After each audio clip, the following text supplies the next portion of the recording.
जैताळ ग्रामपंचायत आणि अवनी संस्था यांच्या संयुक्त विद्यमानं राबवण्यात आलेल्या या उपक्रमांतर्गत सुका कचरा संकलन करण्यात येणार आहे।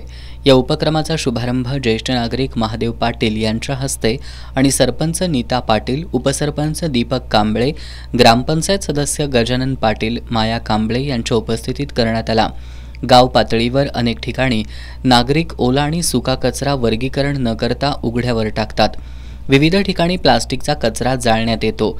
सिंगल यूज प्लास्टिक गोळा न झाल्यामुळे ते ओढे नाल्यात मिसळून अडकून राहिल्यानं पावसाळ्यात पूरस्थिती निर्माण होते।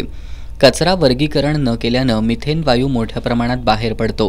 परिणामी कॅन्सर सारख्या आजारांचं प्रमाण वाढतं। त्यामुळे ओला आणि सुका कचरा वेगळा करून त्यातील सुका कचरा आठवड्यातून एकदा अवनी संस्था संकलित करणार आहे। संकलित करण्यात आलेला सुका कचरा अवनी संस्थेच्या शिरोली नाका इथल्या श्रेडिंग मशीनद्वारे सिंगल यूज प्लास्टिक कटिंग करून पुनर्वापरात आणण्यात येणार आहे।